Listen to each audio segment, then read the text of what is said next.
আল্লাহ রাব্বুল আলামিন বলেন, বান্দারে পাঁচটা বিষয়ের জ্ঞান আমি আল্লাহ ছাড়া দুনিয়ার কেউ জানে না। আমি আল্লাহ দুনিয়ায় পাঁচটা বিষয়ের জ্ঞান আমি আল্লাহ কাউকে দিই নাই, আমার রাসূলকেও দিই নাই। আল্লাহ বলেন, গোলাম, এক নাম্বার, কিয়ামত কবে হবে এটা দুনিয়ার কেউ জানে না, এটা জানি একমাত্র আমি তোমাদের আল্লাহ। দুই নাম্বার, ওয়ায়ুনাজ্জিলুল গায়স, পানি কোথায় কখন কতটা বর্ষণ হবে এটা দুনিয়ার কেউ জানে না, জানি আমি একমাত্র তোমাদের আল্লাহ।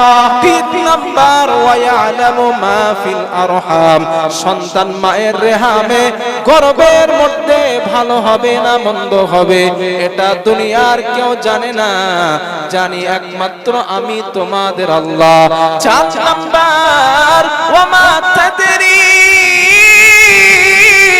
নাফসুম মাযা তাকসিবু গাদা, আগামীকাল কি সে কি উপার্জন করবে এটা দুনিয়ার কেউ জানে না। আল্লাহ বলেন, জানি একমাত্র আমি তোমাদের আল্লাহ। পাঁচ নাম্বার, ওয়ামা তাদরি নাফসুম বিআইয়ি আরদিন তামুত, তুমি কোথায় কখন কি অবস্থায় মারা যাবা এটা দুনিয়ার কেউ জানে না, জানেন একমাত্র আমাদের আল্লাহ। জোরে জোরে বলেন সুবহানাল্লাহ। এই পাঁচটা জ্ঞান কাউকে দেওয়া হয় না, স্বয়ং রাসূল সাল্লাল্লাহু আলাইহি ওয়াসাল্লামকে দেওয়া হয় না। আপনারা ইমাম মালিক রাহমাতুল্লাহ আলাইহির নাম তো শুনেছেন না? চার ইমামের এক ইমাম, ইমাম মালিক রাহমাতুল্লাহ আলাইহি, উনি আল্লাহর কাছে সব সময় দোয়া করতেন, মাতা আমুতু, আল্লাহ আমি কবে মারা যাব আল্লাহ আপনি আমার একটু বলে দেন। সব সময় দোয়া করতেন। উনি ছিলেন মদিনার ইমাম। ওনার ইচ্ছা ছিল উনি মদিনার মধ্যে থেকেই মরবেন, মদিনার বাইরে যাবেন না। এখন মদিনার বাইরের মানুষগুলো ইমাম মালিক রাহমাতুল্লাহ আলাইহিকে পেড়াপেড়ি করেন আর বলেন, আপনি এত বড় আলিম, আপনি এত বড় ফাকিহ, আপনি শুধু মদিনায় থাকেন, মদিনার বাইরে আসেন না। আপনি তো মদিনার বাইরে আসলে আপনার কাছ থেকে দ্বীনের কিছু কথা আমরা জানতে পারতাম। ইমাম মালিক রাহমাতুল্লাহ আলাইহির ভয় ছিল, আমি যদি মদিনার বাইরে যাই ওই দিন যদি আমার মৃত্যু হয়, কারণ আমি তো জানি না আমি কবে মারা যাব। এই জন্য আল্লাহর কাছে দোয়া করতেন, মাতা আমুতু, আল্লাহ আমি কবে মারা যাব এটা আমার একটু বলে দেন।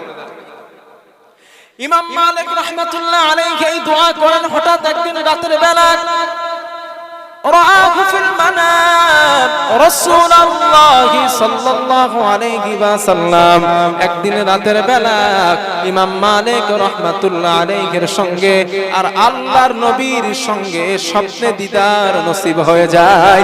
জোরে জোরে বলেন সুবহানাল্লাহ। ইমাম মালিক আল্লাহর নবীকে প্রশ্ন করলেন, ইয়া রাসূলুল্লাহ মা তামুতু ইয়া রাসূলুল্লাহ, ও আল্লাহর নবী আমি কবে মারা যাব এটা আপনি আমাকে একটু বলে দেন, আমি কবে মারা যাব, মারা যাবার ব্যাপারটা আপনি আমাকে জানিয়ে দেন। হাদিস তাফসিরে লেখা হয়েছে, আরাহু ফিল মানাম খামসাতা আসাবিয়া, আল্লাহর নবী হাতের 5 আঙ্গুল উঁচু করে ইমাম মালিককে দেখিয়ে দিলেন আর বললেন, ইমাম মালিক রাহমাতুল্লাহ আলাইহির ঘুমটা ভেঙে যায়। উনি এই স্বপ্নের ব্যাখ্যা নিজে বুঝতে পারলেন না।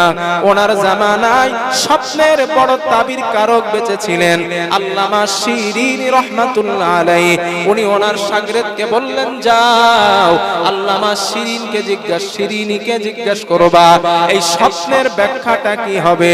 শাগিরদ গেলেন ইমাম শিরিনির কাছে, যাওয়ার পরে বললেন, গত রাতে ইমাম মালিক স্বপ্নে এমন এমন দেখেছেন, আল্লাহর নবীকে উনি প্রশ্ন করেছেন মারা কবে যাবেন। নবী স্বপ্নের ব্যাখ্যা উত্তর স্বরূপ হাতের 5 আঙ্গুল উঁচা করেছেন, এটার ব্যাখ্যা কি হবে।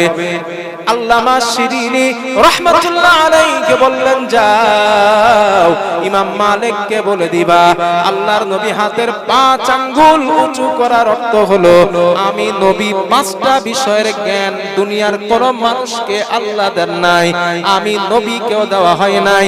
এই পাঁচটার মধ্যে একটা, আমি মারা যাব কবে, এটা আমি রাসূল আমাকেও দেওয়া হয় নাই। এই পাঁচ আঙ্গুলের ব্যাখ্যা আল্লাহ কোরআনে বলেছেন।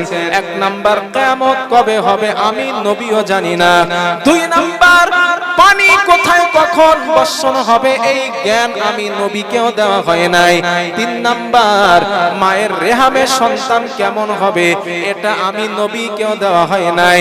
চার নাম্বার, সে কি উপার্জন করবে এটা আমি নবীকেও দেওয়া হয় নাই। আর কে কোথায় কখন কি অবস্থায় মারা যাবে এই ইলম, এই জ্ঞান আমি নবীকেও দেওয়া হয় নাই। এই হাতের পাঁচ আঙ্গুলের ব্যাখ্যা হলো তুমি কবে মারা যাবা এটা দুনিয়ার কেউ জানে না, জানেন একমাত্র আমাদের আল্লাহ।